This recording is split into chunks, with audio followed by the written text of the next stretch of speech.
Hello, everyone. I thought that I would do something a little different. You know, I don't have my little platform behind me that says GlammyGrammy.com, but I am still here nonetheless. But I wanted to name today's topic, Stay Calm, and how apropos that I'm in the vehicle, because it is most relevant to the way people drive today. Everybody is rushing around to get somewhere in a hurry. They're not very focused on other people or trying to make sure that they're not hurting or causing harm to somebody else, let alone paying attention to your lane and stuff. So that's one thing. But I mean, I'm in LA, so who knows? It could be the fact that I am in LA and people are in such a hurried rush. Yesterday, I was in the grocery store. I'm working for a company called Shopped. I love it because I go out and shop for the groceries. I also have my handy dandy mask and I have my handy dandy gloves. So with that being said, I don't go out unprotected, but what I do like, left to merge onto CN91 West. My navigation, sorry. I probably should turn him off. But in all respects, I feel like it's important to make sure that we're respectful of each other. So I'm in the grocery store and there's this lady that, you know, I'm walking in my aisle and I'm just walking and I feel like when you're walking somewhere, it's kind of like driving. You know, if you're going straight, you have the right of way. If you come from the sides, you need to wait.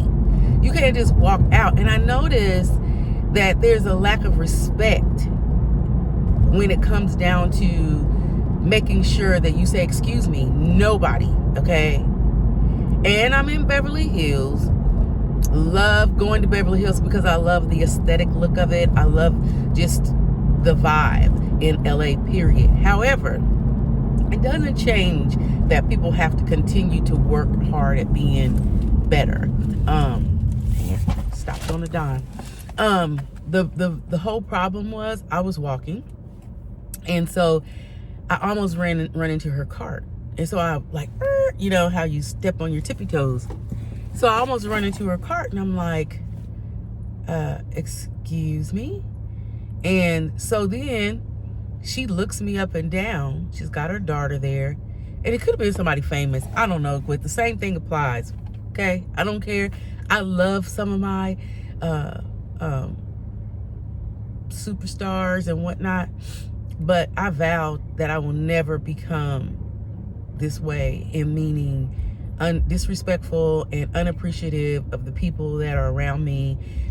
Let me feel that money is going to dictate what I become. I don't understand that. I can't understand that.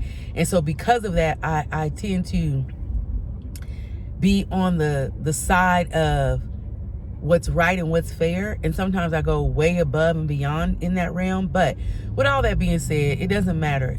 What's right is right. What's fair is fair. Wrong is wrong. Right is right. Right? Okay. So I step on my tippy toes and then I hear her making some type of a comment. So I said, well, I said that because I started to explain to her. I said that because you should have said, excuse me to me. And I said, instead, I'm saying, excuse me to you, but you almost hit me with your cart. And I was already halfway through the intersection of where we were at in the produce section. So she says, well, I didn't see you. And I said, and that's fine if you're saying that you didn't see me. I said, but then that's even more of a reason for you to pay attention, because it's not fair of you to take the space. I went in, I'm not even gonna lie. And so I have to pray, because my whole theory on things is you never know what people have been through in their life and what they're trying to overcome. And granted, I'm trying to overcome some things, but I also get in a mode where I'm like, okay, how do I stay calm? How do I get to this point where I can say, okay, that person is not relevant to my sphere. You know, they're not relevant to the things that I need to do. So how do I get to this point where I'm not letting them bother me?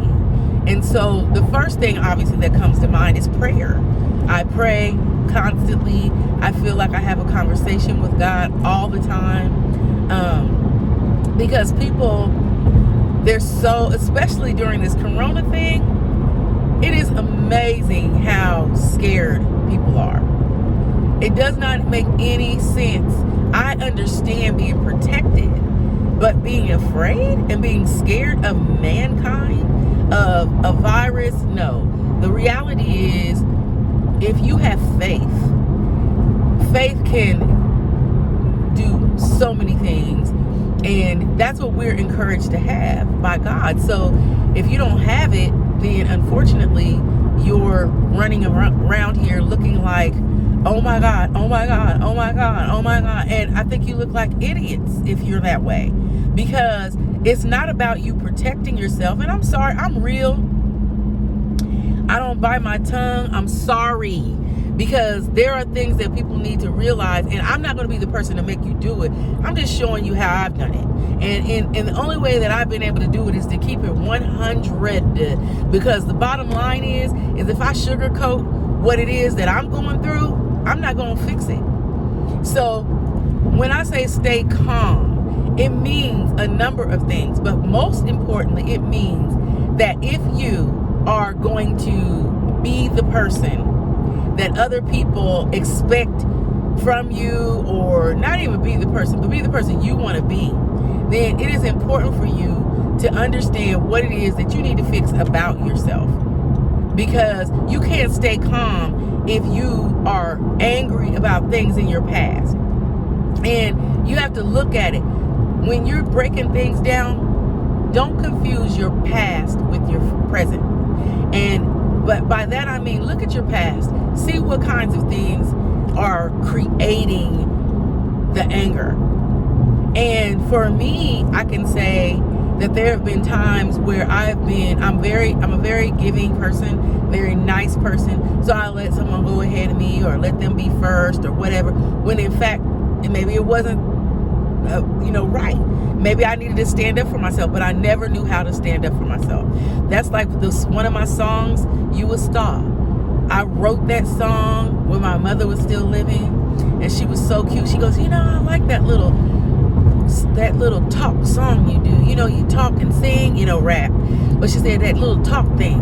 And I said, oh, you like my song? And she said, yes, I like it. Because she heard the words and she knew what I was rapping about was our reality.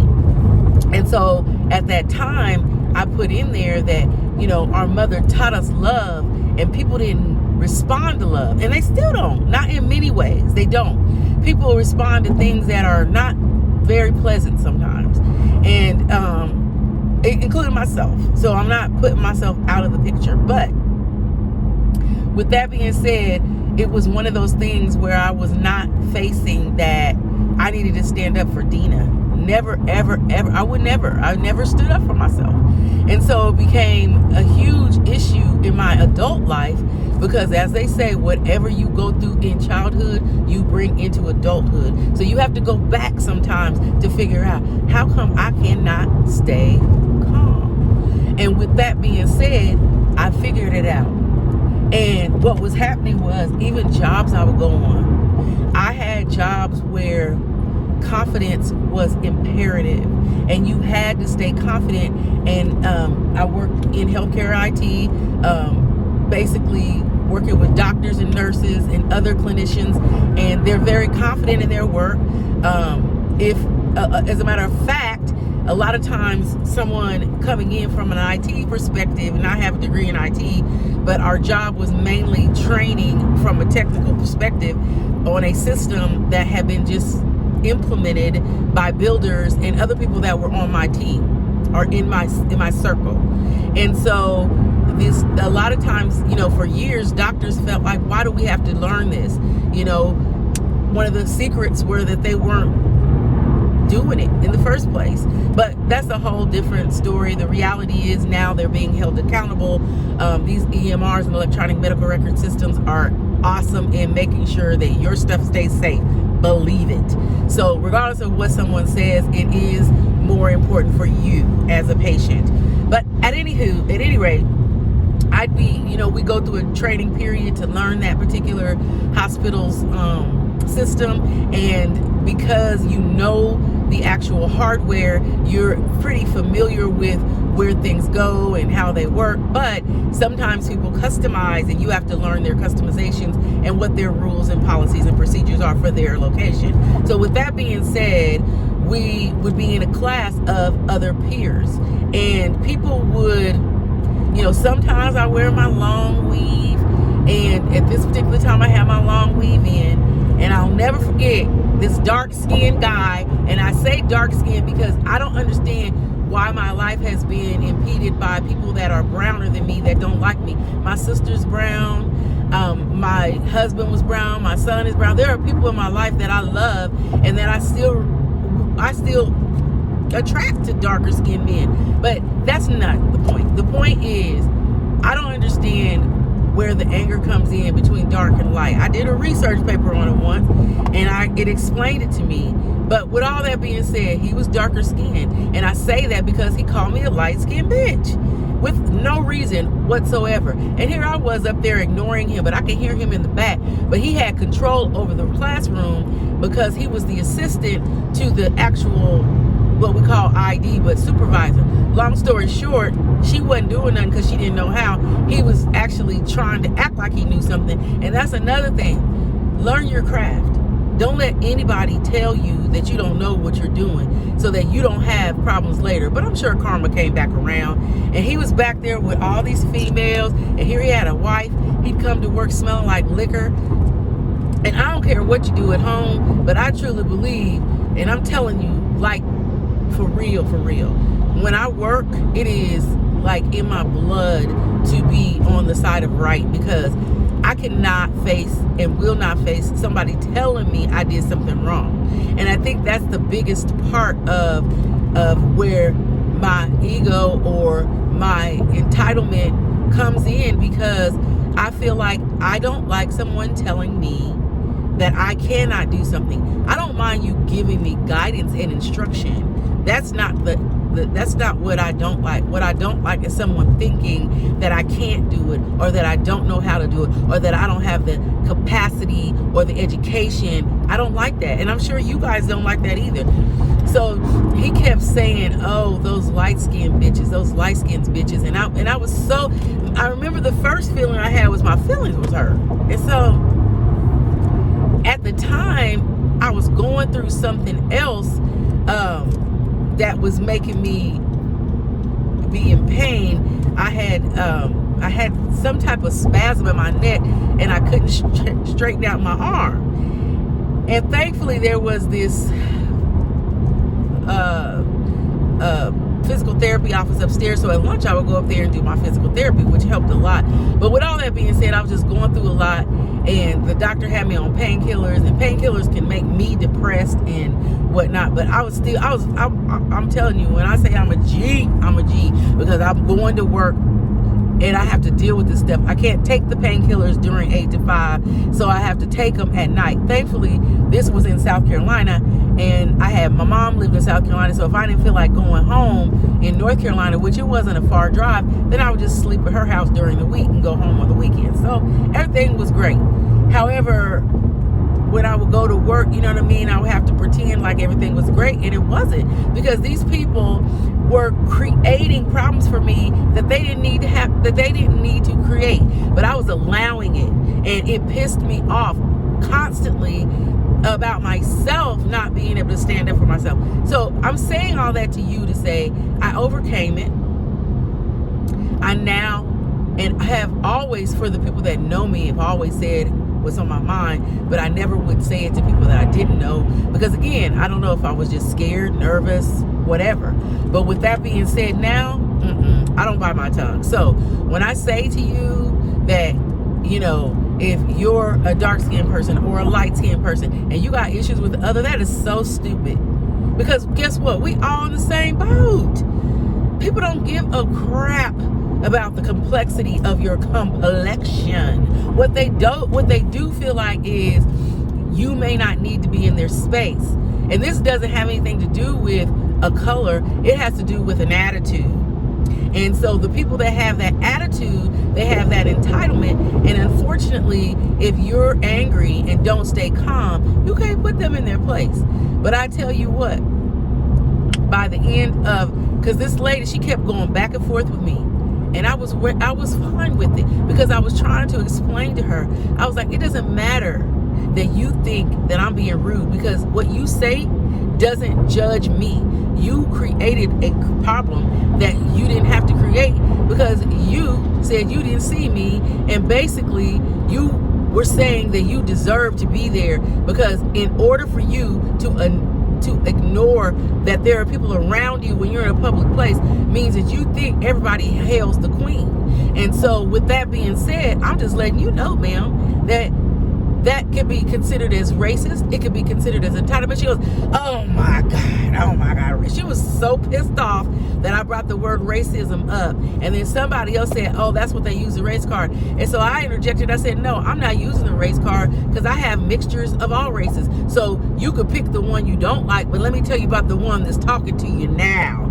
You are acting like you know. And so anyway, after I said what I said, she shut up, because no longer did she want to have to deal with the fact that maybe she was being stereotyping based on the fact that she wasn't considering that somebody else was in her space. And she almost hit me with the cart and said that she didn't see me. I doubt that. So and you could hear the tone in my voice. I got a little bit of, because I am very passionate about being equal. I'm very passionate about being fair. I love people. I have friends that, and it doesn't matter. I mean, like, I always hate people say, oh, I have friends that are blah, blah, blah. Okay, well, okay. It doesn't mean, it just means that sometimes when people say they have friends, that they are nice to those friends, but they're not nice to other people. And so, I had to continue to check myself. I remember one of my friends, and I love her to death. Her name is Lady D Tarot. So if you into that, look her up, Lady D Tarot. She's on YouTube. She does a wonderful job. I don't know, she's been ghosted lately, so I'm checking on her, making sure she's doing good. That's my girl. But she told me when I first moved to North Carolina that I was being rude to her because of the way that I spoke and the way that I said things. And for a long, long time, I felt like, well, you need to get used to it, because this is me. I'm your friend, and da-da-da-da. But then, okay, see this car right here? You ain't in that much of a hurry. And if you was, you should have left sooner. Anyway, sorry. Just gets into me. I think I was talking about my situation and I lost my calmness, but stay calm. Anyway, so she shared with me that sometimes the way I spoke to her or came at her wasn't always kind or fair to her.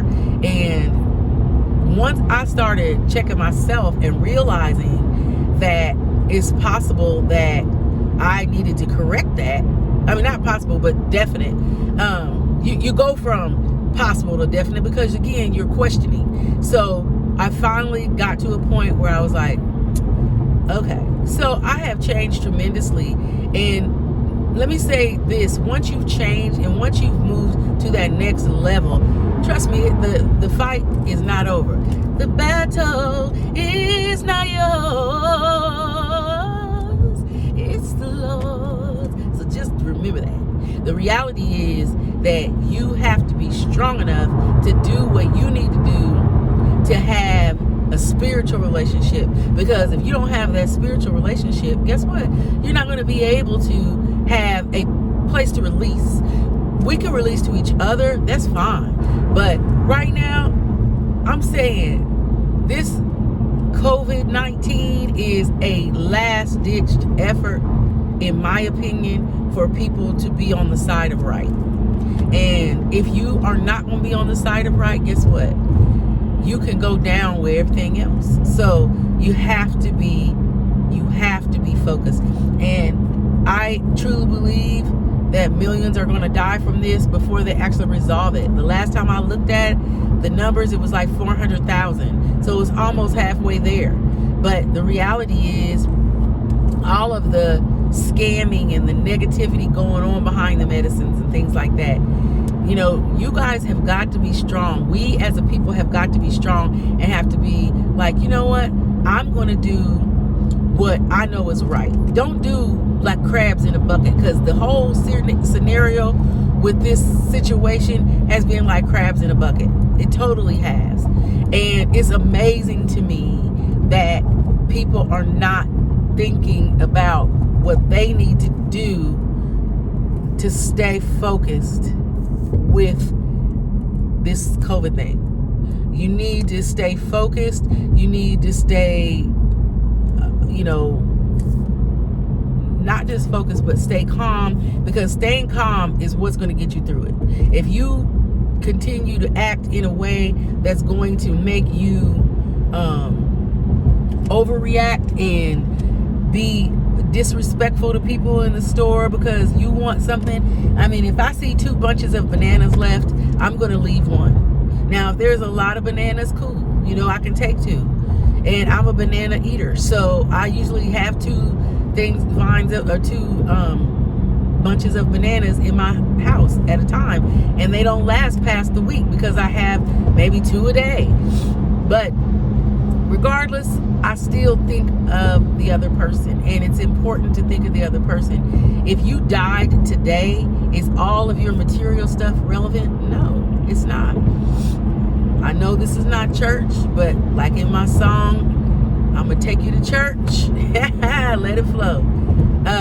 I'm saying these things because I want you to understand, based on what I've been through and what I've learned, and if I can help you and pass it on to you, hey, why not? So that's why I'm doing that. But with all that being said, you know what I'm saying?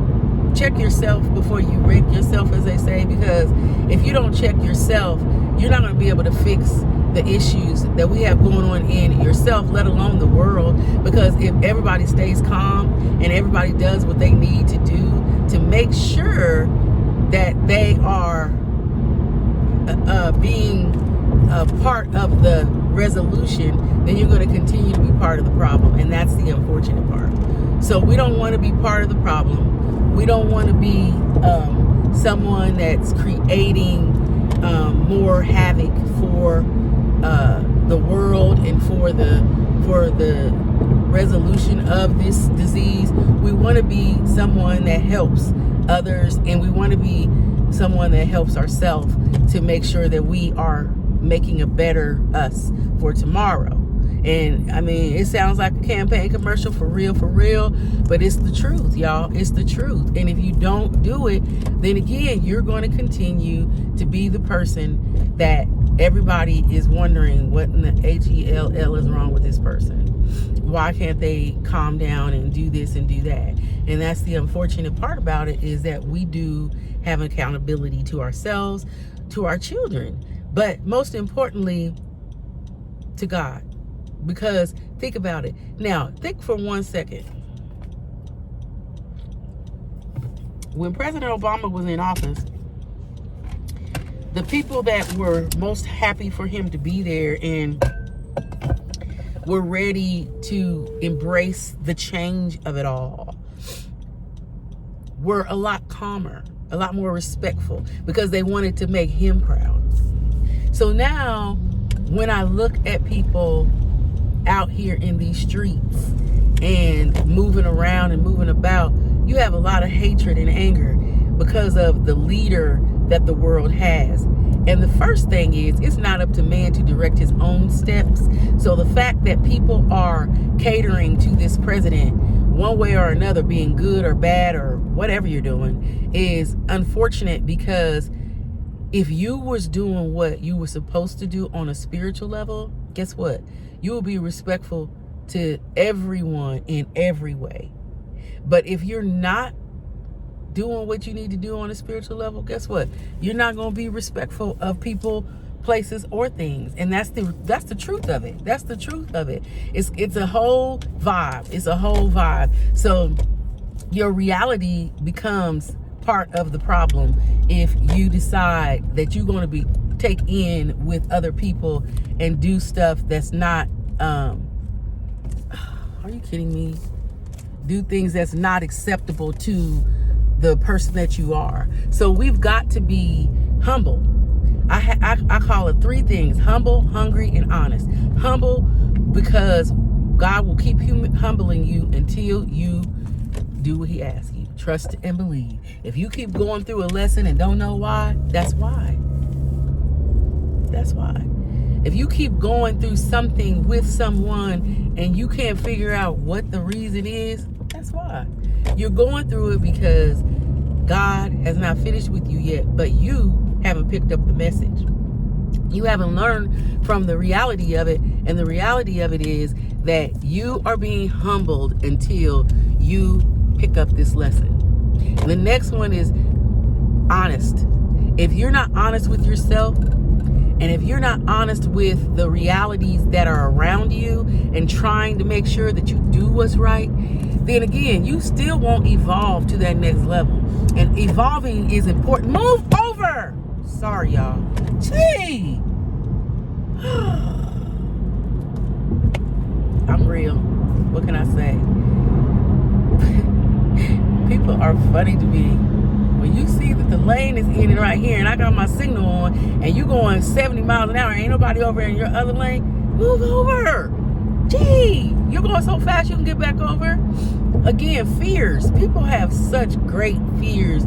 It is horrible that their fears take over them. Driving, talking, and I get mad, I get angry, but hey, I'm human. There's not one thing about me that's not human. So love me.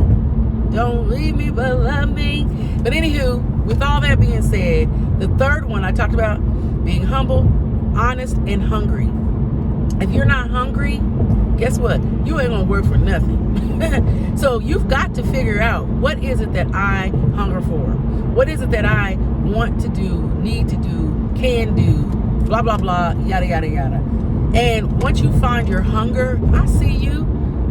Gee, these people, what I'm talking about, calm, being calm. Now, usually, I can sit here and just chill. And my son and and his friends make fun of me because I used to have a Ford Escort and I would try to race every car, a Mustang, whatever. But when I got the Charger, they was like, now she don't want to race anyone. And it's funny because I loved my Charger, and I got to LA, this little man totaled it. But anyway, I love my Honda. Moving on, stay hungry, guys. You gotta stay hungry, because if you're not hungry, then you don't have a drive, and so your anger is pulling you into a place and a space that's making you lack luster for life, and you can't do that. You gotta have a luster. So people might be talking about me chasing my dreams, honey, but guess what? Boo. You won't stop me. You won't stop me. And there are things that I use on a spiritual level to make sure that I stay hungry, humble, and honest. Because if I don't stay humble, hungry, or honest, I know that there is someone more powerful than me that will put me back to those levels. So I just wanted to say I love you guys. This is a very trying time. I get it. But stay calm. Find your inner peace. Find out what it is that makes you lose that calmness, and then work on that to gain your calmness. So this is me, Dina Marie, Glammy Grammy, coming to you live on my way to work to do some grocery shopping for some people. Good tips. If anybody would like the link to get a referral, I will be more than happy to send it to you. Just hit me at the bottom and I got you. Take care, everybody. Love.